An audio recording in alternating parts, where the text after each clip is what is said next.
हाँ, तो टाइम खोटी करने का नहीं। हम शुरू कर रहे हैं कंपैरेटिव पब्लिक एडमिनिस्ट्रेशन यानी तुलनात्मक लोक प्रशासन की आज हम बात करने वाले हैं।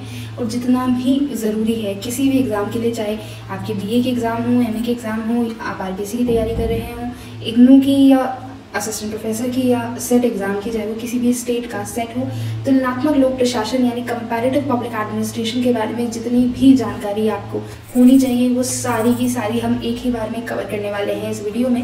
इससे पहले कि आप इस तरह के और इन्फॉर्मेटिव वीडियोस, हेल्पफुल वीडियोस जो हैं वो मिस ना कर दें, इसलिए सबसे पहले आप जो चैनल है PYQ वन स्टॉप उसे सब्सक्राइब ज़रूर कर लीजिए। सबसे पहला सवाल और सबसे ज़्यादा कंफ्यूजिंग जो सवाल रहता है इसके बारे में, जब भी आपसे पूछ लिया जाता है कि तुलनात्मक लोक प्रशासन की शुरुआत कब हुई थी, कौन से एरा में हुई थी, और आपके पास में ऑप्शंस रहते हैं 1950s, 1960s, 1970s और 1940s। सबसे कंफ्यूजिंग रहता है क्योंकि हम पढ़ाई तो सारी कर लेते हैं पर मोस्टली हमें लगता है कि शायद 1960s रहा होगा, लेकिन आपको बताते चले, बिल्कुल क्लियर रखना है दिमाग में कि इसकी जो शुरुआत है वो 1950s में हुई है। किस तरीके से और क्या वो हम आगे देखने वाले हैं, पर इस कंसेप्ट में कहीं कुछ चूक नहीं रखनी है। इसकी जो शुरुआत है वो 1950s में हुई है। दरअसल वर्ल्ड वॉर सेकेंड जो है जब आपका ख़त्म हो गया था, जो पोस्ट वॉर एरा जिसे कहा जाता है, उस वक्त इसका डेवलपमेंट हुआ, उसी वक्त इसका डेवलपमेंट हुआ। अब सबसे पहले जब हम बात करें किसी भी चीज़ की तो हमें ज़रूरी है उसके उद्देश्य पर ध्यान रखना कि उसका एम क्या था। तो कंपैरेटिव पब्लिक एडमिनिस्ट्रेशन के लिए मेन 2 एम्स रखे गए थे। पहला है theory building. Scientific public administration जो है बनाना चाहते थे थ्योरिस्ट, और उनका ये मानना था कि जब तक हम थ्योरी बिल्डिंग नहीं करेंगे सिस्टमैटिक तरीके से, तब तक पब्लिक एडमिनिस्ट्रेशन जो है वो अपने आप में एक साइंटिफिक डिसिप्लिन के रूप में डेवलप नहीं हो पाएगा। इसलिए थ्योरी बिल्डिंग इसका एक मेन फोकस एरिया रहता है।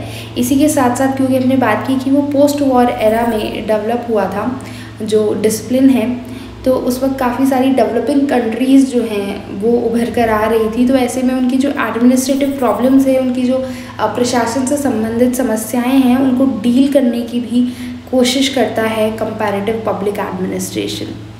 इनफैक्ट फेरेल हेडी जो थ्योरिस्ट हुए हैं, उन्होंने हेडे माना है कंपैरेटिव पब्लिक एडमिनिस्ट्रेशन मूवमेंट का 1960s, इसलिए अक्सर हमें याद रहता है कि 1960s इसका ओरिजिन है, पर इसका जो ओरिजिन है वो 1950s में है।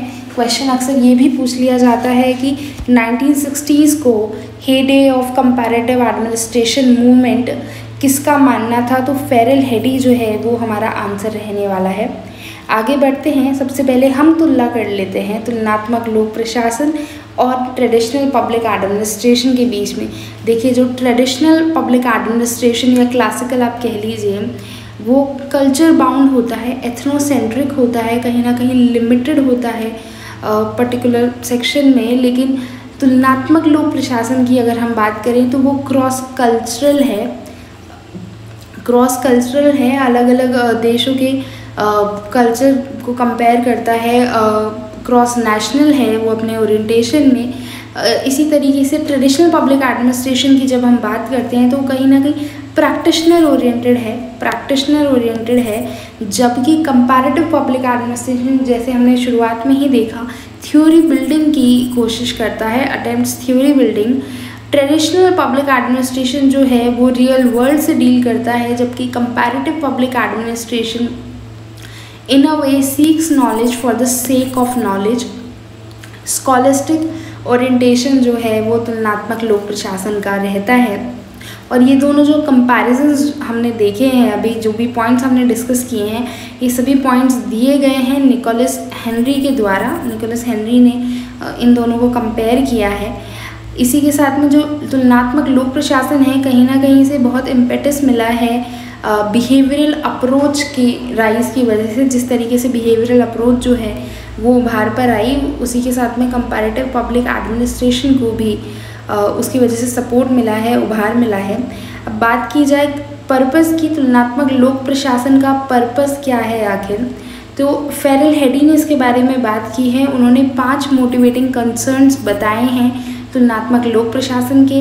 वहीं फ्रेड डब्ल्यू रिक्स जो हैं उन्होंने 4 इम्पॉर्टेंट पर्पसेस जो हैं उनकी बात की है कंपैरेटिव पब्लिक एडमिनिस्ट्रेशन के लिए। इसी तरीके से गोलम्बिस्की ने भी 4 पॉइंट्स आउटलाइन किए हैं जब बात की जाती है पर्पस की कंपैरेटिव पब्लिक एडमिनिस्ट्रेशन के। और जब हम पर्पस की बात करते हैं तो इसी के साथ में ट्रेंड्स पे भी क्वेश्चन बनता है। ये सबसे इम्पॉर्टेंट कहना चाहिए सबसे कॉमन जो क्वेश्चन बनते हैं इसके ये इसी पार्ट से आते हैं। फ्रेड रिक्स ने दरअसल 3 ट्रेंड्स आइडेंटिफाई किए हैं तुलनात्मक लोक प्रशासन में, जिसमें पहले में उनका मानना था कि एक शिफ्ट हो रही है नॉर्मेटिव से एम्पिरिकल स्टडीज़ की तरफ। नॉर्मेटिव का अर्थ होता है व्हाट ऑट टू बी, चीज़ें कैसी होनी चाहिए। जिस तरीके से हम वैल्यूज़ एसोसिएट करते हैं, आइडियल वर्ल्ड की बात करते हैं कि सब कुछ ऐसा ऐसा होना चाहिए, तो हम बात कर रहे होते हैं नॉर्मेटिव वैल्यूज़ की, नॉर्मेटिव सिस्टम की। पर एम्पिरिकल स्टडीज़ जो हैं वो बात करती हैं कि रियलिटी में कैसा है। ठीक है, आप जो भी चाहते हैं पर रियलिटी में ये है, सो व्हाट इज़ की बात करती है एम्पिरिकल स्टडीज़। तो कहीं ना कहीं फैक्चुअल और साइंटिफिक बनाती हैं आपकी जो स्टडीज़ हैं उसको, एम्पिरिकल नेचर जो है। तो पहला जो ट्रेंड फ्रेडरिक्स ने आइडेंटिफाई किया वो था नॉर्मेटिव टू एम्पिरिकल स्टडीज़ की तरफ जो शिफ्ट हो रही है। इसके साथ आगे हम देखते हैं जो सेकंड ट्रेंड उन्होंने आइडेंटिफाई किया था वो था आइडियोग्राफिक से नोमोथेटिक की तरफ। अब क्वेश्चन ये बनता है कि आइडियोग्राफिक दरअसल क्या है। आइडियोग्राफिक यानी जब आप किसी एक देश, किसी एक नेशन की स्टडी करते हैं, इंडिविजुअलिस्टिक नेचर की आप जब स्टडी करते हैं तो वो आइडियोग्राफिक कहलाती है। जबकि नोमोथेटिक में हम बात करते हैं यूनिवर्सल की, जो भी आपकी स्टडी रहेगी वो जनरलाइजेबल होगी, एब्स्ट्रैक्टेड होगी इन नेचर। तो ये सेकंड ट्रेंड है उस शिफ्ट का जिसकी बात फ्रेड डब्ल्यू रिक्स ने करी है। और थर्ड नंबर पे हम बात करते हैं नॉन इकोलॉजिकल से इकोलॉजिकल की तरफ जो शिफ्ट होता है। इकोलॉजिकल की तरफ जो शिफ्ट होता है ये सिस्टमैटिक होता है और नॉन पैरोकियल होता है नेचर में, नॉन पैरोकियल होता है नेचर में। इसके साथ वीडियो में आगे बढ़ने से पहले आप चैनल को सब्सक्राइब ज़रूर कर लीजिए यदि आपको किसी भी तरीके से लगता है कि हम जो भी वीडियोस आपके लिए लेकर आ रहे हैं वो आपके लिए हेल्पफुल हो रही हैं, और आपके साथी जो इसी तरीके से तैयारी में लगे हुए हैं उनके साथ भी शेयर ज़रूर कीजिए ताकि और भी जो हम वीडियोस इस तरह की लेकर आएँ आपके काम की वो आपको समय से मिल जाएं और हमें भी मोटिवेशन मिलता रहे जल्द से जल्द बेहतरीन वीडियोस आपके लिए लेकर आने का। चलिए आगे बढ़ते हैं, बात करते हैं कंसेप्चुअल अप्रोचेस की। दरअसल जब पब्लिक एडमिनिस्ट्रेशन में हम कंपैरेटिव पब्लिक एडमिनिस्ट्रेशन की बात करने लगते हैं तो फेरल हेडी ने इसमें 4 कंसेप्चुअल अप्रोचेस जो हैं वो आइडेंटिफाई की हैं। ये भी अपने आप में स्टार टॉपिक है तुलनात्मक लोक प्रशासन का, यहाँ से काफ़ी अच्छे सवाल बनते हैं। फेरल हेडी ने जो 4 कंसेप्चुअल अप्रोचेस की बात की है उनमें पहली है मॉडिफाइड ट्रेडिशनल, फिर है डेवलपमेंट ओरिएंटेड, विकास की तरफ उन्मुख, फिर है जनरल सिस्टम मॉडल बिल्डिंग और मिडिल रेंज थ्योरी फॉर्मुलेशन। इन 4 कंसेप्चुअल अप्रोचेस की बात करते हैं फेरल हेडी। और हेंडरसन नाम से एक स्कॉलर हुए हैं, उन्होंने 3-fold क्लासिफिकेशन किया है इसी तरीके से। उनका जो क्लासिफिकेशन है उसमें है bureaucratic system approach, input output system approach और कंपोनेंट अप्रोच। ये जो अप्रोचेस हैं इन्हें रिवाइज़ करना बहुत ज़्यादा ज़रूरी हो जाता है। जैसे हेंडरसन की जो 3-fold क्लासिफिकेशन है इससे हाल ही में आरपीएससी के असिस्टेंट प्रोफेसर के एग्ज़ाम में क्वेश्चन देखा गया है। फेरल हेडी की जो कंसेप्चुअल अप्रोचेस हैं इनसे हमेशा ही लगभग नेट के एग्ज़ाम में क्वेश्चन पूछा जाता है, तो ये अपने आप में इम्पॉर्टेंट है और इनका रिवीजन और भी ज़्यादा इम्पॉर्टेंट हो जाता है ताकि आप कंफ्यूज ना हों, मिक्स ना कर दें दोनों अप्रोचेस को। ये याद रखना ज़रूरी होता है कि कौन सी अप्रोच किसने दी है। आगे बढ़ते हैं, अब बात कर लेते हैं जो टाइमलाइन है कंपैरेटिव पब्लिक एडमिनिस्ट्रेशन के डेवलपमेंट की। इसका ओरिजिन जो है काफ़ी स्कॉलर्स ने ट्रेस किया है। प्रिंसटन यूनिवर्सिटी में कॉन्फ्रेंस हुई थी 1952 में, तो 1952 की ये जो कॉन्फ्रेंस है यहाँ से इसका ओरिजिन ट्रेस किया जाता है।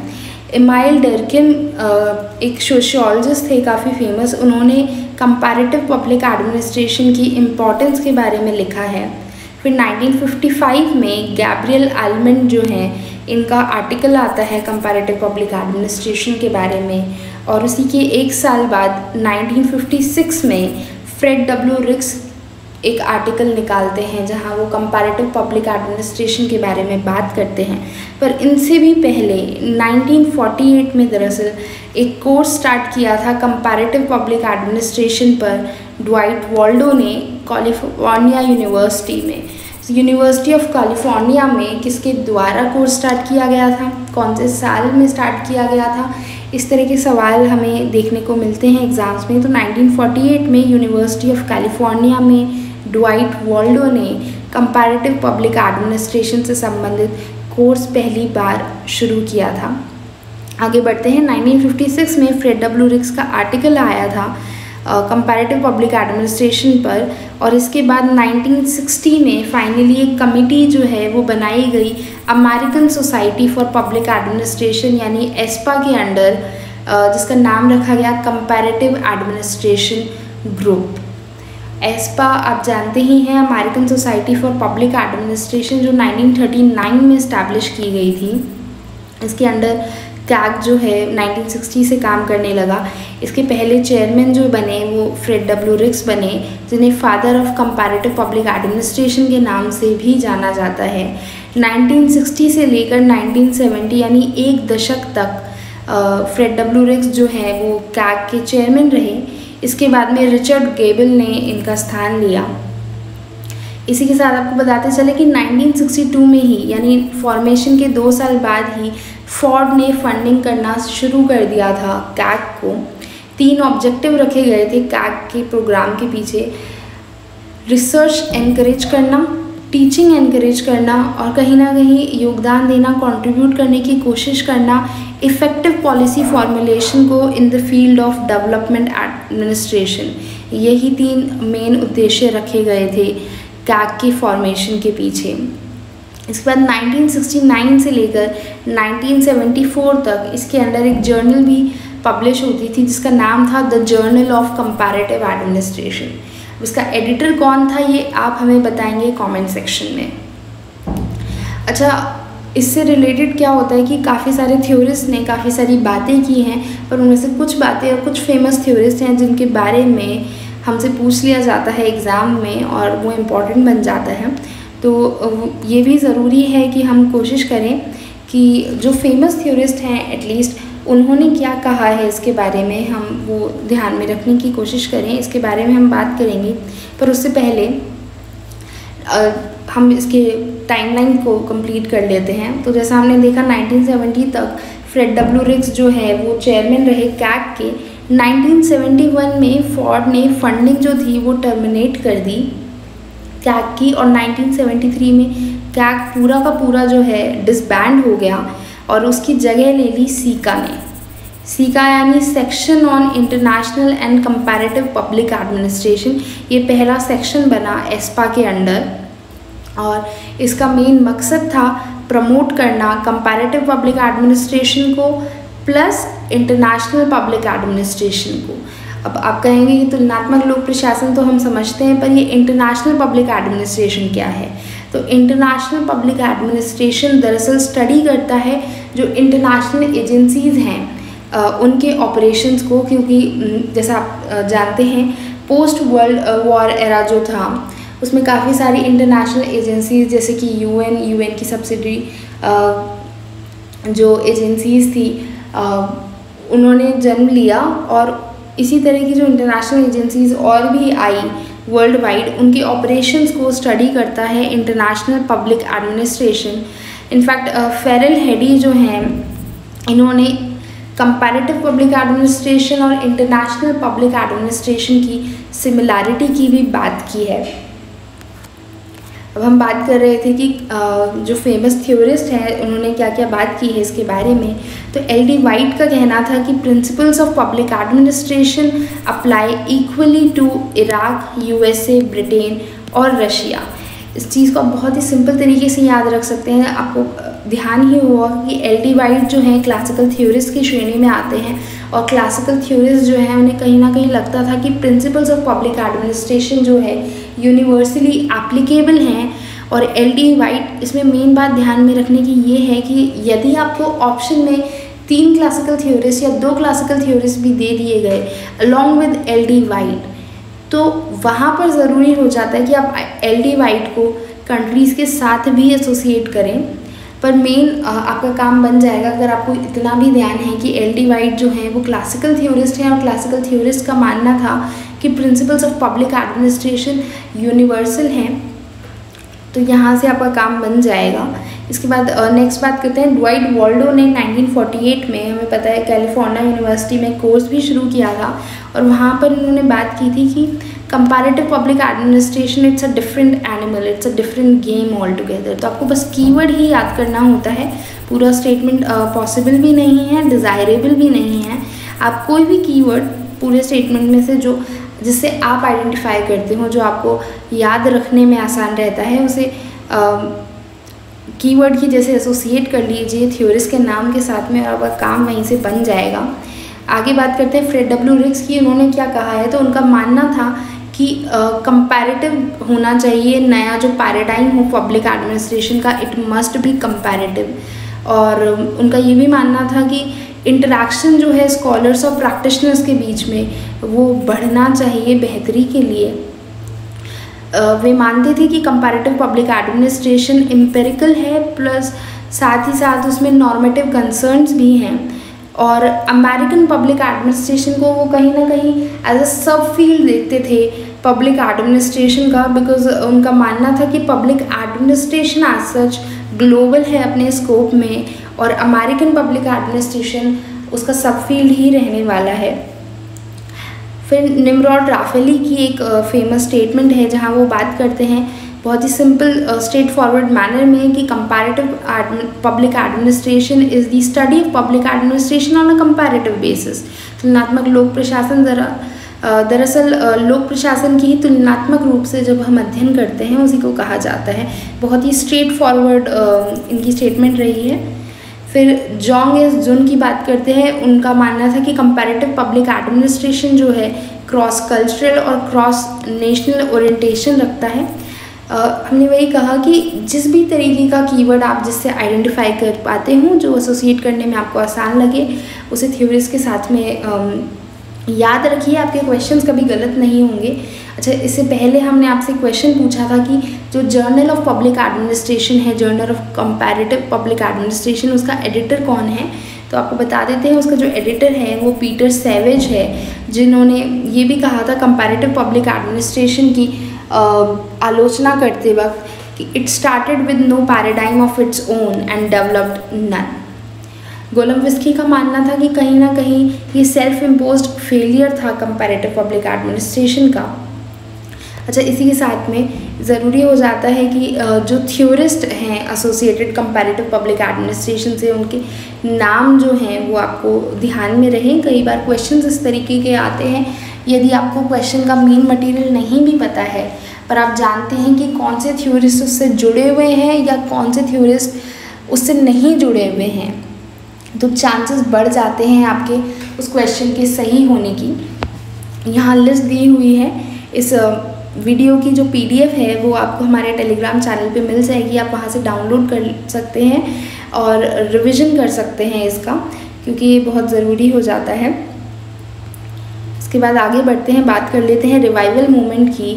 तो कंपैरेटिव पब्लिक एडमिनिस्ट्रेशन, जैसा हमने देखा कि भाई फोर्ड ने भी उसकी फंडिंग जो है वो बंद कर दी थी, अल्टीमेटली वो डिसबैंड हो गया और एक सेक्शन के रूप में सीमित हो गया, तो इसको रिवाइव करने की भी कोशिश की गई थी। फेरल हेडी जो है वो अग्रणी नेता यानी मेन लीडर जो हैं वो आपके रहे इसके रिवाइवल मूवमेंट में। उनका मानना था कि हमें पोस्टमार्टम की नहीं, अब न्यू अपॉर्चुनिटीज़ की ज़रूरत है, नई अपॉर्चुनिटीज़ की ज़रूरत है इसे रिवाइव करने के लिए। फिर Gerald E Caiden, Naomi Caiden, OP Dwivedi, Milton Esman, Jong S Jun और चार्ल्स टी गुडसेल जो है वो इसके रिवाइवल मूवमेंट से एसोसिएटेड रहे। चार्ल्स टी गुडसेल जो है उन्होंने एक आर्टिकल भी लिखा था, the new comparative public administration a proposal 1981 में, और उन्होंने तुलना की थी सुप्रा नेशनल और सब नेशनल लेवल ऑफ एनालिसिस, इस चीज़ को उन्होंने ज़रूरत बताया था। नए तुलनात्मक लोक प्रशासन की। इसके साथ जोंग एस जुन जो थे उनका मानना था कि हमें मेथड्स और स्ट्रैटेजीज़ जो हैं ऑर्गेनाइजेशनल चेंज की और ऑर्गेनाइजेशनल डेवलपमेंट की, उन पर भी फोकस करने की ज़रूरत है तुलनात्मक लोक प्रशासन के अंतर्गत। अंत में हम बात कर लेते हैं कुछ हमने कंसेप्चुअल अप्रोचेस जो थी उसके बारे में तो बात की ही, हेंडरसन का क्या मानना था और फेरेल हेडी का क्या मानना था इसके बारे में, पर इसी के साथ में कुछ और अप्रोचेस भी हैं जो इसमें इस्तेमाल की जाती हैं, उनके बारे में हम जल्दी से बात कर लेते हैं। ब्यूरोक्रेटिक अप्रोच जो है उसका सपोर्ट करते थे ड्वाइट वॉल्डो। इनफैक्ट उन्होंने उसे पैराडाइम ऑफ पब्लिक एडमिनिस्ट्रेशन तक माना था। Alfred Diamant, Ferrel Heady, Morroe Berger, Michael Crozier, Robert Presthus जैसे स्कॉलर्स जो हैं उन्होंने ब्यूरोक्रेटिक अप्रोच इस्तेमाल की थी अपने काम में। इसी तरह से जनरल सिस्टम्स अप्रोच जो है वो एफ.डब्ल्यू. रिक्स ने जो अपना मॉडल बनाया था फ्यूज्ड प्रिज्मेटिक डिफ्रैक्टेड मॉडल, उसमें इस्तेमाल किया था जनरल सिस्टम्स अप्रोच का। और इसी तरीके से जॉन टी डॉर्सी ने इंफॉर्मेशन एनर्जी मॉडल में जनरल सिस्टम्स अप्रोच को यूज़ किया है। डेवलपमेंट एडमिनिस्ट्रेशन अप्रोच की वकालत करते हैं फ्रेड.डब्ल्यू. रिक्स और वाइडनर। डिसीजन मेकिंग अप्रोच जो है वो मार्टिन लैंडाउ के काम में काफ़ी अहम भूमिका निभाती है। एंथनी डाउन्स मॉडल आया था, एंथनी डाउन्स के द्वारा दिया गया था, जिसमें वो 5 कैटेगरीज ऑफ ब्यूरोक्रेट्स की बात करते हैं। क्लाइंबर्स, कंजर्वर्स, ज़ीलॉट्स, एडवोकेट्स और स्टेटमेंट की वो बात करते हैं, स्टेट्समैन की। इसी के साथ स्ट्रक्चरल फंक्शनल मॉडल जो है टालकर पार्सन्स का दिया हुआ है, जिसमें उनका मानना था कि सोशल सिस्टम जो है उसके विद इन होती है सोसाइटी और सोसाइटी के स्ट्रक्चर्स एंड फंक्शंस के टर्म्स में वो बात करते हैं। इसी तरीके से और भी मॉडल्स दिए गए थे Paul Meyers, F M. Marx, Brian Chapman इत्यादि के द्वारा। इसी के साथ जो मेन टॉपिक है आपका कंपैरेटिव पब्लिक एडमिनिस्ट्रेशन यानी तुलनात्मक लोक प्रशासन, ये यहाँ पर कंप्लीट होता है। अगेन इस वीडियो की PDF फाइल जो है वो आपको हमारे टेलीग्राम चैनल पर मिल जाएगी। रिवाइज़ करना मत भूलिए क्योंकि यही जो है आपकी सफलता की नींव जो है उसको पक्की करता है। यदि आपको लगता है कि किसी भी तरीके से हमारे वीडियोस आपके लिए हेल्पफुल हो रहे हैं तो चैनल को सब्सक्राइब ज़रूर कीजिए, क्योंकि हमें मोटिवेट करता रहेगा जल्द से जल्द बेहतर कंटेंट आपके पास लेकर आने के लिए। मिलते हैं अगले वीडियो में।